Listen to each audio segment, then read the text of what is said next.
अस्सलाम वालेकुम एवरीवन। आज की वीडियो में हम बात करेंगे एक ऐसी बीमारी के हवाले से जो कोई मेडिकल कंडीशन तो नहीं है, मतलब मेडिकली तो आपको इससे कोई प्रॉब्लम नहीं होता, लेकिन आपको अनकंफर्टेबल और एम्बेरसिंग फील होता है। ठीक है, और ये एक ऐसी बीमारी है जो ज़िंदगी में एक बार तो कम से कम हर किसी को हो ही जाता है। इसी को हम डैंड्रफ यानी खुश्की कहते हैं। इस वीडियो में हम डिटेल से डिस्कस करेंगे कि ये होता क्या है, ये क्यों होता है, और हमारे पास इसके ट्रीटमेंट के लिए कौन कौन से अवेलेबल ऑप्शन है। ये सब हम इस वीडियो में डिस्कस करेंगे। तो चलो स्टार्ट लेते हैं। सबसे पहली बात, खुश्की होता क्या है। असल में जो हमारी स्किन है वो सेल से बनी होती है। ठीक है, और इनकी अपनी एक लाइफ होती है। जब इनकी ज़िंदगी पूरी हो जाती है तो ये मर जाते हैं और गिर जाते हैं। लेकिन अगर ये सेल टाइम से पहले मर जाए और गिरने लग जाए तो इनसे फिर खुश्की बन जाती है। ठीक है, अब सवाल ये है कि ये सेल टाइम से पहले मरती क्यों है। ठीक है, तो इसकी जो बुनियादी वजह है वो है एक फंगस जिसको हम मेलासेजिया कहते हैं। फंगस असल में एक माइक्रो ऑर्गेनिज्म है। जिस तरह बैक्टीरिया और वायरसेस होते हैं, उसी तरह एक और क्लास भी है माइक्रो ऑर्गेनिज्म का जिसको हम फंजाई कहते हैं। तो उनका एक मेंबर है मेलासेजिया। मेलासेजिया असल में हमारे स्किन के ऊपर मौजूद ही होता है। जो सर की स्किन होते हैं, जहाँ पर बाल होते हैं, वहाँ पर ये पहले से मौजूद ही होता है। लेकिन इसके साथ कुछ बैक्टीरिया भी होते हैं, और बैक्टीरिया इसकी ग्रोथ को कंट्रोल में रखते हैं, क्योंकि बैक्टीरिया चाहते हैं कि हम ज़्यादा नंबर में रहे और ये फंजाई जो है वो थोड़े नंबर में रहे।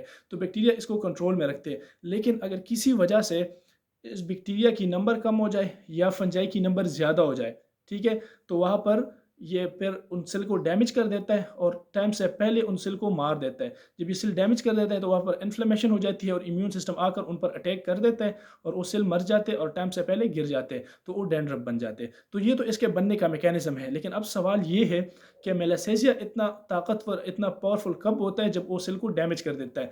ये तब होता है जब आपका बैक्टीरिया कम हो जाए। बैक्टीरिया कब कम होंगे, जब आप एंटीबायोटिक्स लेते हो। तो एंटीबायोटिक्स को तो ये नहीं पता चलता कि ये गुड बैक्टीरिया है या ये बैड बैक्टीरिया है, वो तो सब बैक्टीरिया को मार देता है।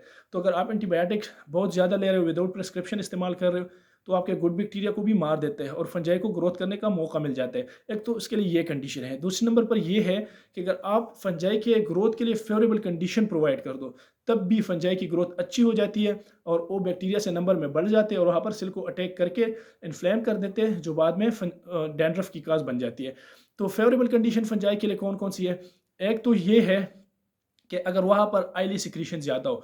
जो हमारी स्किन है इसके अंदर दो किस्म के ग्लैंड्स होते हैं। एक होते हैं स्वेट ग्लैंड्स, दूसरे होते हैं सेबेशियस ग्लैंड। स्वेट ग्लैंड हमारे जिस्म के पसीने को बनाता है, ठीक है, और जो सेबेशियस ग्लैंड है वो आयली सिक्रीशन को बनाते हैं, जिनको हम सीबम कहते हैं। तो अगर इनकी सिक्रीशन ज़्यादा हो जाए और सीबम ज़्यादा बनने लगे, तो ये सीबम एक फेवरेबल कंडीशन प्रोवाइड करते हैं फंजाई की ग्रोथ को। तो वहाँ फंजाई बढ़ जाते हैं और वो इन्फ्लेमेशन को प्रोड्यूस कर देते हैं। तो एक कंडीशन तो इसके लिए हाई सीबम हो गया। जो दूसरे नंबर पर है वो है hot and humid environment. For example, एक बंदे ने नहा लिया गर्म पानी से, उसका सर अभी गीला है, ठीक है, और उसने ऊपर से गर्म टोपी भी पहन ली। तो ये क्या करता है कि उधर गीलापन भी है और इसने उस जगह को गर्म भी कर दिया। तो ये फंजाई की ग्रोथ के लिए फेवरेबल कंडीशन है। इस हालत में फंजाई अच्छी ग्रोथ कर लेते हैं और वो बैक्टीरिया से नंबर में बढ़ जाते हैं और उन सेल को अटैक करके डैंड्रफ बना देते हैं। तो इसके लिए दूसरी कंडीशन ये हो गई।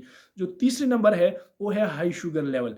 अगर किसी का ब्लड शुगर हाई हो, तो ये शुगर असल में फंजाई के लिए एक अच्छी खुराक है। जब उनको खुराक अच्छी मिलती हो तो उनकी ग्रोथ अच्छी होगी, उनकी डिवीजन अच्छी होगी और वो नंबर में ज़्यादा होंगे।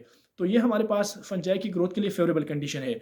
एक हो गया हमारे पास हाई सीबम लेवल, दूसरे नंबर पर हॉट एंड ह्यूमिड एनवायरनमेंट, और तीसरे नंबर पर हाई शुगर लेवल। अगर तीनों आप प्रोवाइड करोगे तो फिर चाहे बैक्टीरिया कितनी हो, फंजाई ग्रोथ करेंगे ही करेंगे और डैंड्रफ बनाएंगे। अच्छा, अब हमने करना क्या है, हमने इसको ट्रीट कैसे करना है। तो मैं आपको 5 टिप्स दूंगा जिन पर अगर आप अमल करोगे तो ये बिल्कुल हमेशा के लिए ख़त्म हो जाएंगे। तो चलो स्टार्ट लेते हैं स्टेप वाइज। सबसे पहली बात, आपने एक्स्ट्रा वर्जिन ओलिव ऑयल लेना है 2 टेबल स्पून। उसके साथ 1 टेबल स्पून कोकोनट ऑयल को मिक्स कर देना है। असल में जो कोकोनट ऑयल होता है, ये इसमें लारिक एसिड होता है जो एंटी फंगल है, और जो हाई वर्जिन ओलिव ऑयल होता है उनमें हाई फेनोलिक, अगर आप लोगे तो उसमें फेनोलिक होता है। तो ये दोनों हमारे पास एंटी फंगल है जो फंजाई को मार देते हैं। जब फंजाई ख़त्म होंगे तो डैंड्रफ ही ख़त्म होगा। तो आपने इनको रात को सोते वक्त लगा देना है और सुबह जब उठोगे तो सर को धो देना है, ठीक है। अगर कुछ दिन तक ये प्रैक्टिस जारी रहा तो इनसे फंजाई हमेशा के लिए ख़त्म हो जाएंगे। तो आपने ये करना है। दूसरे नंबर पर, आपने जब शैम्पू इस्तेमाल करना है तो ऐसे शैम्पू इस्तेमाल करना है जिसमें ऐसे प्रोडक्ट्स हो जो इन फंजाई को ख़त्म करें, जिनमें हमारे पास जिंक पेरिथायोन आता है, जिसमें हमारे पास सेलेनियम सल्फाइड आता है, जिनमें हमारे पास कीटोकोनाजोल आता है। अगर आपकी शैम्पू में ये प्रोडक्ट्स अवेलेबल है तो ये फंजाई को मारने के लिए अच्छा है, एक अच्छा प्रोडक्ट है। आप उसको इस्तेमाल जब कर लो तो उससे आपके फंजाई ख़त्म होंगे। लेकिन उस शैम्पू में एक्स्ट्रा केमिकल्स नहीं होने चाहिए। अगर ज़्यादा इधर उधर के केमिकल्स हो और ये काम की चीज़ें नहीं हो तो फिर आपने उस शैम्पू को इस्तेमाल नहीं करना। ठीक है, तो आपने शैम्पू को जब भी आपने लेना हो तो उसके इंग्रेडिएंट को चेक करना है कि उसमें ये चीज़ें है कि नहीं है। अच्छा, तीसरे नंबर पर आपने जो हेयर प्रोडक्ट्स है, सिंथेटिक हेयर प्रोडक्ट्स, आपने उनको ज़्यादा इस्तेमाल नहीं करना। जिस तरह जो स्प्रे होता है या हेयर ड्रायर्स होते हैं, ठीक है?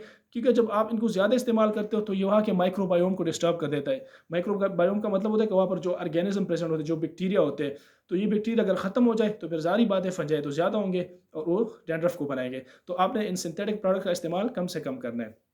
जो चौथा काम है, आपने एक बैलेंस डाइट को इस्तेमाल करना है। जिस तरह मैंने शुरू में बता दिया है कि अगर आप शुगर ज़्यादा लोगे तो शुगर तो फंजाई की खुराक है, तो फंजाई की ग्रोथ ज़्यादा होगी और वो डैंड्रफ ज़्यादा बनाएंगे। लिहाजा आप ऐसे प्रोडक्ट्स जो बेकरी वाले प्रोडक्ट स्पेशली होते हैं, आपने उनको नहीं खाना कि वो आपका शुगर लेवल बहुत बढ़ा दे। ठीक है, तो आपने शुगरी प्रोडक्ट को और चीनी को बिल्कुल छोड़ ही देना है।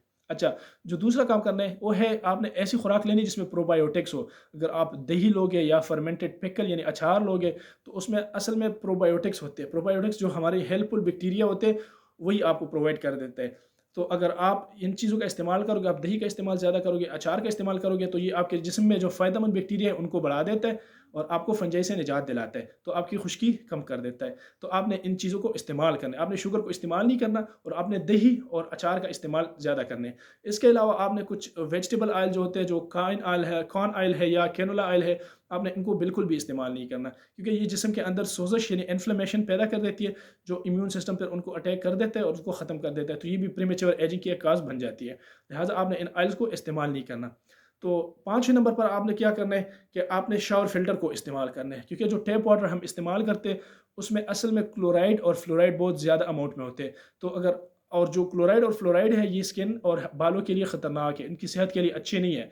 तो अगर आप फ़िल्टर को इस्तेमाल नहीं करोगे तो ये डायरेक्ट उनके साथ कॉन्टैक्ट में आ जाएंगे और यहाँ पर फिर डैमेज पैदा करेंगे। लेकिन अगर आप शावर फ़िल्टर इस्तेमाल करोगे तो ये उनको फ़िल्टर करेंगे और आपको साफ़ पानी मिलेंगे, तो उससे फिर आपके बालों को नुकसान नहीं होगा। तो ये थे कुछ पॉइंट्स अबाउट डैंड्रफ। अगर आप इन पर अमल करोगे तो आपकी खुश्की हमेशा के लिए ख़त्म हो जाएगी। मैं आपको समराइज़ करता चलूँ। सबसे पहले आपने कोकोनट ऑयल और ओलिव ऑयल को मिक्स करके लगा देना है। दूसरे नंबर पर आपने जब शैम्पू लेना है तो इनके इंग्रेडिएंट्स को चेक करना है। तीसरे नंबर पर आपने सिंथेटिक हेयर प्रोडक्ट्स को इस्तेमाल नहीं करना। चौथे नंबर पर आपने एक बैलेंस डाइट को लेना है और 5वें नंबर पर आपने शावर फ़िल्टर को इस्तेमाल करना है। अगर आप इन पर अमल करोगे तो आपको खुश्की से हमेशा के लिए निजात मिल जाएगी। It was all about dandruff. Next video में हम बात करेंगे मेलाज़्मा पर, कि जिस्म के ऊपर जो निशानात आते हैं, जो स्पेशली चेहरे के ऊपर, तो उनको हम कैसे ठीक कर सकते हैं।